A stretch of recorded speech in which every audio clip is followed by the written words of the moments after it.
Now, a quick reminder of why we're doing this. So we go to Barclays here, and we can zoom in on their desks here, and you'll notice you don't see charts.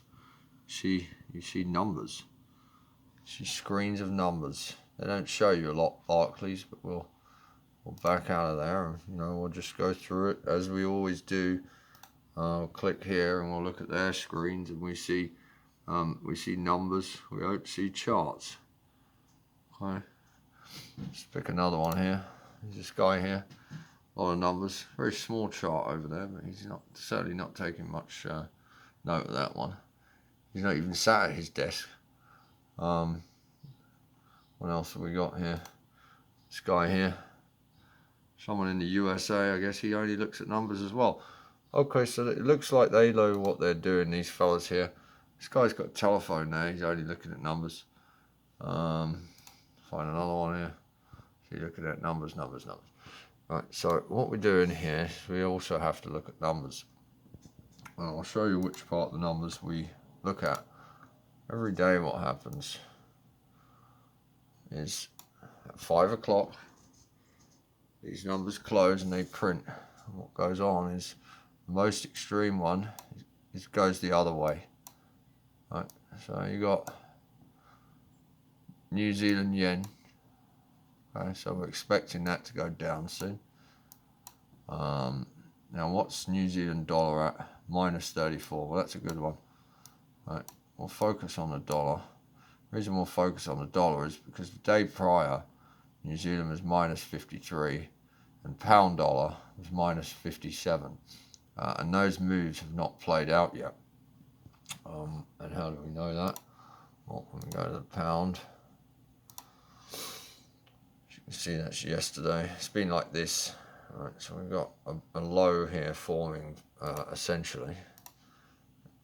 Nothing's really happened.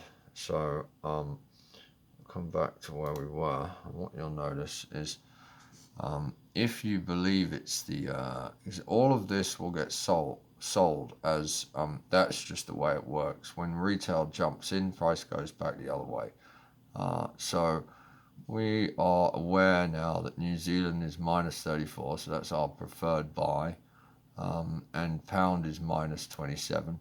We know yesterday it was -61 and New Zealand -53. Now, our question is, do we take the pound or against the CAD? If we go to pound CAD, we've got only 0.5, so the answer would be no. And New Zealand CAD, we'll go here, -28, so that's promising. But with the pound CAD only a small amount, it seems to us that the dollar is a better option. Then after that we go, well, is it euro or is it pound? Well, we go to our competing currency, the euro pound. We take a look, we look at the numbers, and we got 0.9, which means euro would have to come down. So our preferred choice would be a long on euro dollar at this point versus the pound, because euro's got more potential, as it's got a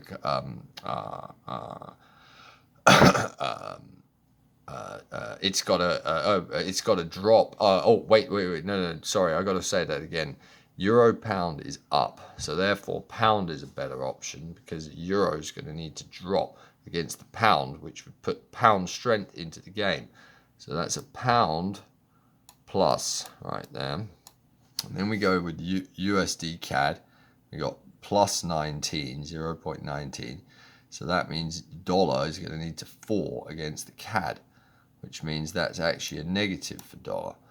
So CAD would be better. So we are open-minded now, taking into account that we know about yesterday. Yesterday's trade, it had more legs in it here. The USD CAD was put US as a better option, but that move has not played out.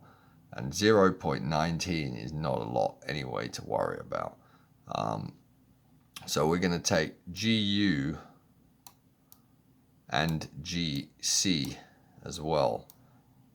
Okay, and that's it. If we want to do New Zealand or Aussie, well, we look at Aussie New Zealand, and we look at that, and we see the numbers there, and we see Aussie New